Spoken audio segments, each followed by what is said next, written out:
Yuheng, Key Learnings, 策略 Marken, Crafting Insights, Tribes, Weak Signals, Insights, Trends, Analysis, 品牌 Estrategias, 观点 Experience. Vibrations by DinVibe. Pourquoi Vibrations ? Parce qu'à la manière des sismologues, notre métier chez DinVibe, c'est d'anticiper les secousses à venir, de prendre le pouls. On repère les lames de fond, on étudie les ondes qui annoncent les séismes, on s'intéresse à ce qui va secouer.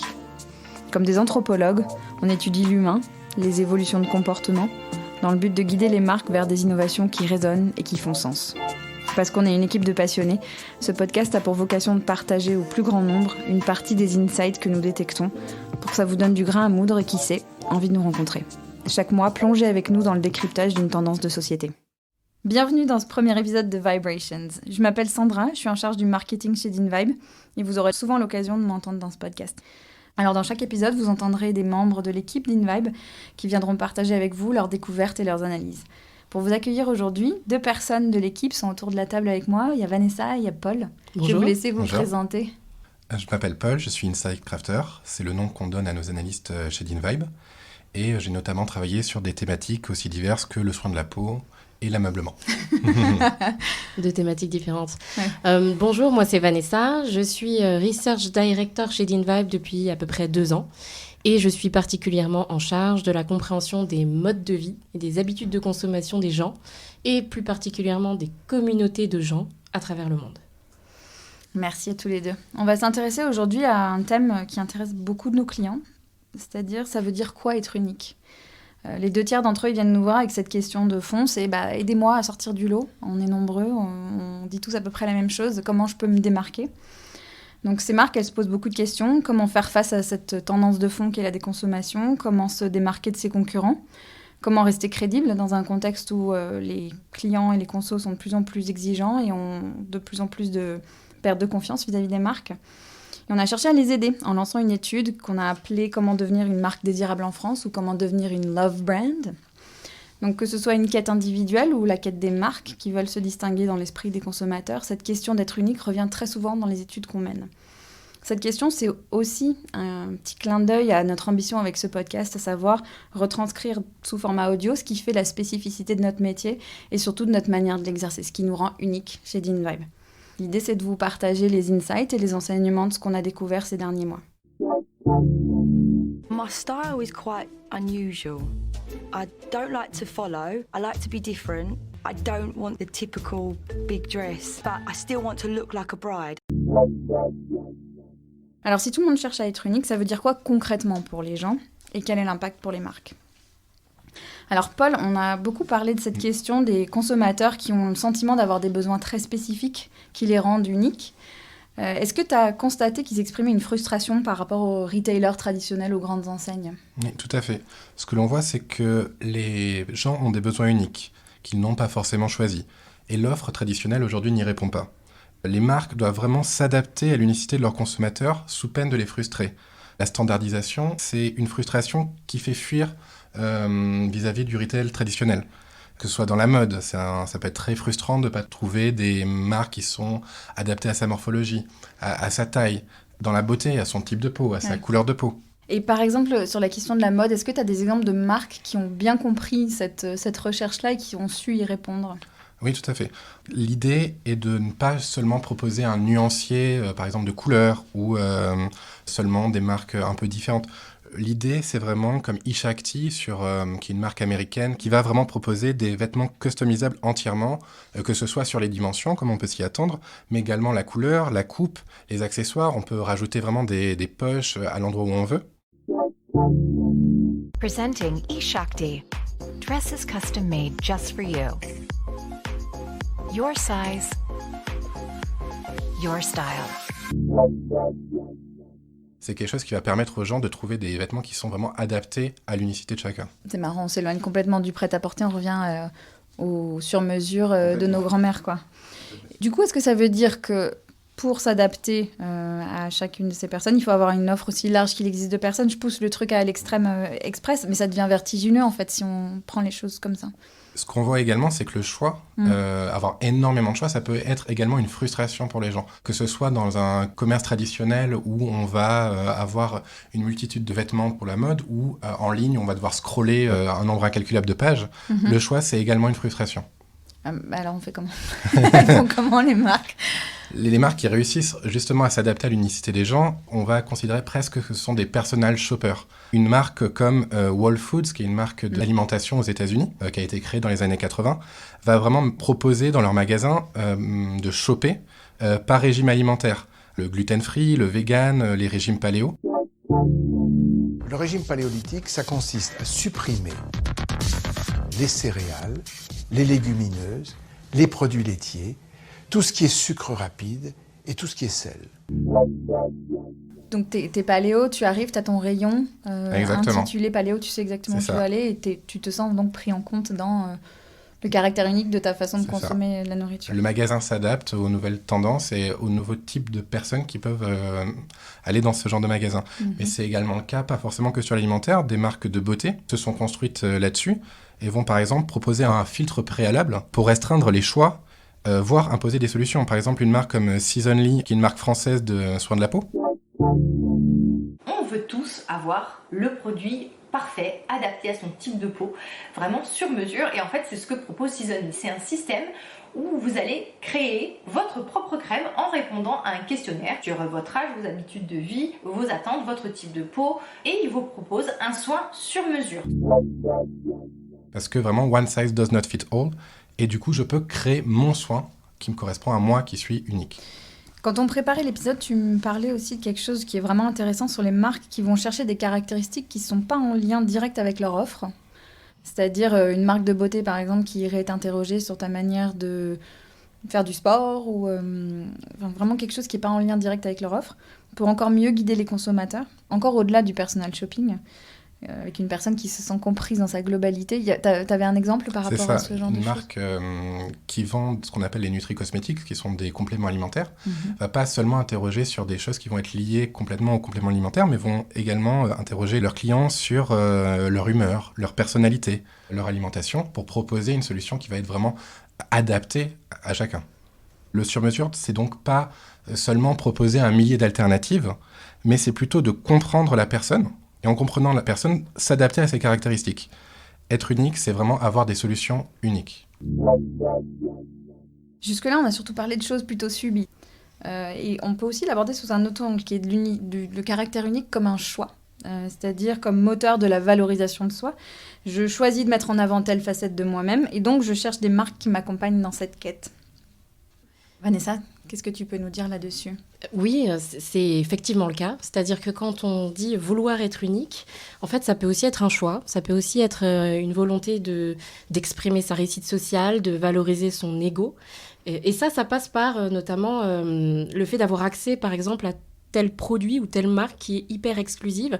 C'est ce qu'on voit beaucoup dans les marques de luxe, les marques premium, ou ce que nous, on voit comme étant de l'ultra premium. C'est par exemple l'exemple de la marque Louis Vuitton, avec un motif que tout le monde connaît et qui propose depuis pas mal de temps déjà de pouvoir personnaliser ce monogramme avec les initiales de son prénom et de son nom. Ça fait partie des choses que des maisons comme Gucci, par exemple, avec l'impulsion du nouveau directeur de création Alessandro Michele, a poussé un petit peu plus loin en créant par exemple quelque chose qui s'appelle Gucci DIY, qui est tout simplement la possibilité de pouvoir, à partir d'un vêtement Gucci, une jaquette, une chemise, pouvoir choisir parmi 3 symboles de la marque Gucci, qui sont quand même très prestigieux et très exclusifs, à mettre sur le vêtement. Donc on peut choisir d'accéder à une forme de personnalisation poussée en partant du motif de la maison de luxe en question.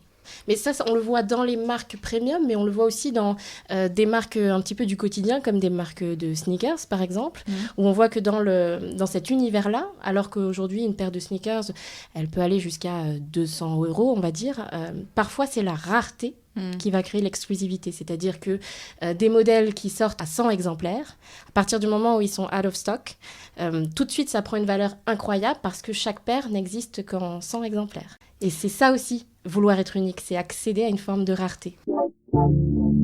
Supreme has so much hype it's rocked by musicians, actors, even famous philosophers.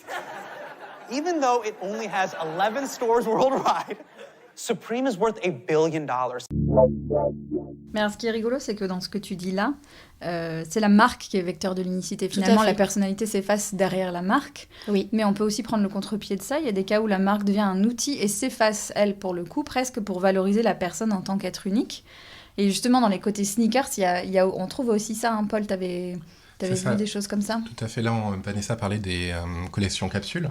Mais par exemple, une marque comme Vans va aller plus loin. Elle va permettre de personnaliser complètement ces modèles. Donc, on choisit le modèle, que ce soit le modèle emblématique de Vans ou un autre. Mais on va pouvoir changer les couleurs, mais vraiment même apporter un design personnel. La marque va presque s'effacer sous le fait que les gens veulent montrer leur passion, un trait de personnalité, montrer leur fibre artistique. Et du coup, c'est encore plus personnalisé que quelque chose qui va être industriel. Ce qui est intéressant, c'est que les gens vont même potentiellement partager leur création sur les réseaux sociaux à leur communauté, vont la faire valider à leurs amis, à leur famille avant de l'acheter. Donc ça va permettre vraiment de quelque chose qui est vraiment unique. Et dans la personnalisation, il y a plein de choses aussi autour du parfum. On avait parlé de la marque Jo Malone, Jo qui Malone, s'est construite là-dessus. complètement. Cette marque anglaise va permettre, par exemple, de créer son propre parfum unique en superposant 2 senteurs de leur collection. Et du coup, cette superposition va faire que l'on va avoir un parfum qui est assez rare ou qui n'existe même pas pour les autres. On a une grande richesse chez Dean Vibe, c'est qu'on a une équipe qui est complètement multiculturelle. Et dans notre équipe, on a Yuna, qui est d'origine sud-coréenne, et on lui a demandé de nous rejoindre pour nous donner un éclairage coréen sur cette question de ça veut dire quoi, être unique en Corée du Sud. On a une idée un peu préconçue que la différence n'est pas très bien acceptée en Corée, et on aimerait bien que tu nous en dises plus. Bienvenue, Yuna. Bonjour tout le monde. Pour moi, être unique, c'est être différente. Mais pas forcément en sens positif dans mon pays, la Corée du Sud. Je peux partager mon expérience personnelle. Le moment où j'ai décidé de partir en France, tous mes amis sont partis au pays anglophone pour ses études, aux États-Unis, au Canada ou en Australie. Quand j'ai annoncé que je pars en France, les gens ne comprenaient pas très bien et on m'a demandé pourquoi la France. Je n'ai pas la famille qui habite en France, aucune relation et je venais d'apprendre le français. En Corée, à l'époque, faire les études au pays anglophone sont considérées comme une clé de succès. En gros, c'est un chemin plus facile pour gagner plus d'argent, réussir. Mais j'avais pas envie de vivre comme les autres. C'est pour ça que j'ai choisi la France. Mais par contre, aujourd'hui, avec les réseaux sociaux, on est de plus en plus ouvert et accepte la différence. Mais quand même, traditionnellement, c'est une société très sévère avec la différence. Par exemple, avec l'uniforme au collège et au lycée, c'est le moment où on se construit notre personnalité. Mais malheureusement, l'éducation coréenne nous force à la compétition. Il faut être plus intelligent que les autres pour entrer dans une très bonne école au lieu de créer la personnalité. L'uniforme, il est à tous les niveaux scolaires ou uniquement au collège et lycée? Uniquement au collège et au lycée. Ah ouais, donc pile exactement comme tu dis, au moment où tu aurais envie de t'affirmer comme étant... avec tes facettes à toi, Exactement. On te bride et on te demande d'être... c'est que ça. tout le monde se ressemble. Et en plus, vous savez, en Corée, les tendances vont très vite dans la beauté ou la mode, même la technologie. Et j'ai un exemple. En Corée, avoir la belle peau, c'est essentiel de la beauté. Du coup, les produits pour nos make-up sont toujours très à la mode. Je me rappelle quand bébé crème est arrivé, tout le monde voit avant et testé, donc toutes les marques sont sorties sa propre bébé crème. Et après, si ces crèmes est arrivé, bébé crème est vite à partie. Aujourd'hui, la Cushion Foundation, tous les jours, il y a des nouveaux produits qui arrivent. Pourquoi la tendance se passe super vite et si éphémère dans ce pays? Parce que tout le monde doit être pareil, tout beau, tout stylé et parfait. 안녕하세요, 혜봉입니다. 추운 겨울밤 얼음 몸을 풀어주는 루틴을 좀 더 자세히 보여드리려고 해요. 오늘은 욕실에서 시작해 볼게요. Mais aujourd'hui, la nouvelle génération de plus en plus pose des questions. Pourquoi on doit être pareil? Je dois être différent. Cette jeune génération commence à montrer leurs différences sur les réseaux sociaux. Je pense que cela crée une nouvelle vibration dans la société. On vous dit la différence, c'est la grande tendance en Corée. Et c'est intéressant que tu termines sur cette notion de communauté parce qu'elle transparaît dans tout ce qu'on raconte depuis le début, en fait. On peut se demander, en tant que marque, en quoi ce besoin d'être unique doit intéresser les marques, justement. Parce que c'est pas une ou deux personnes qui veulent être uniques qui doivent alerter les marques, mais plutôt quand elles se regroupent en communauté. Et c'est ce que permettent les réseaux sociaux. Ouais. C'est ces communautés-là qui donnent de l'ampleur à des mouvements qui sont au départ très petits et qui prennent de l'amplitude et qui finalement donnent le pouvoir aux consommateurs. Donc pour les marketeurs, c'est vraiment s'intéresser à ces communautés qui fédèrent des gens, qui créent des mouvements.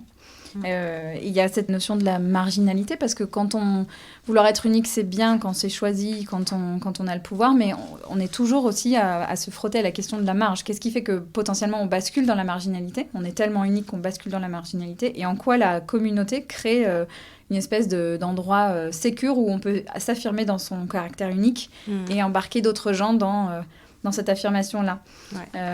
Et Vanessa, toi, c'est un peu ton sujet de prédilection, les communautés. Oui, les communautés chez Dinvibe au global, c'est vraiment quelque chose qui nous tient à cœur depuis très longtemps, depuis même plusieurs années.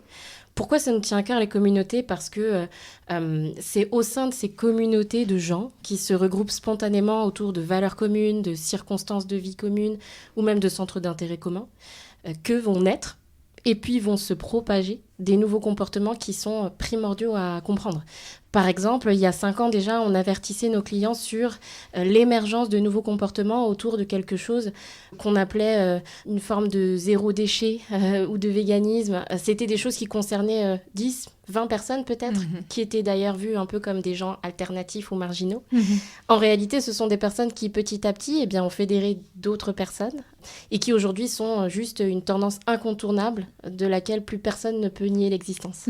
Donc les communautés, on les entend comme des opportunités. Quand on parle de vouloir être unique, en fait, ce sont plusieurs personnes qui dégagent des valeurs qui sont communes, qui dégagent des manières de vivre. Vraiment, ce sont ça, des modes de vie et des habitudes de consommation qui sont uniques et dont doivent se saisir aujourd'hui les marketeurs. C'est obligatoire. Alors, on pense par exemple à l'exemple de Rihanna et de, évidemment, Fenty Beauty, la marque qui a un petit peu secoué toute l'industrie en valorisant le fait de proposer une gamme de fond de teint avec des dizaines de carnations différentes qui s'adaptent à la fois aux peaux asiatiques, black, etc. I wanted to make sure all skin tones were covered. I wanted it to look like perfect skin, not like makeup on skin. Mais ce n'est qu'un exemple de comment aujourd'hui une marque ou un produit peut préempter une nouvelle thématique d'expression, un nouveau territoire. On pense à des pépites comme Tomboy Toes. Alors, c'est une petite pépite qu'on a découvert outre-Atlantique. En fait, c'est une marque qui crée des chaussures qui sont non genrées. Donc, on va répondre à une communauté de gens qui, en l'occurrence, se considèrent elles-mêmes, ne souhaitent pas être genrées. Donc, sont soit gender fluide, non genrées, etc.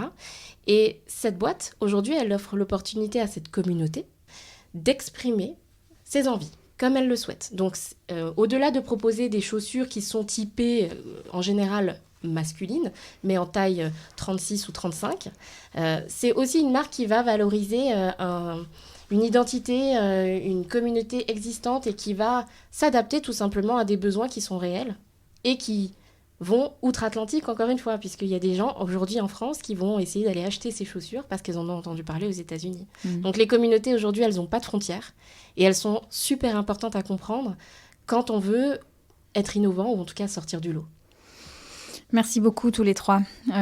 Si on veut conclure, qu'est-ce que ça veut dire vraiment concrètement pour les marques ? Répondre à ce besoin d'être unique, c'est pas seulement décliner l'offre existante en 150 alternatives différentes, ou c'est pas seulement valoriser l'ego des consommateurs qui veulent afficher leur statut social, c'est surtout saisir l'opportunité de ces communautés qui regroupent des vrais gens et de valoriser leurs valeurs, leur mode de vie et de les prendre en considération de manière beaucoup plus large que sous le simple angle de l'offre produit qu'on a.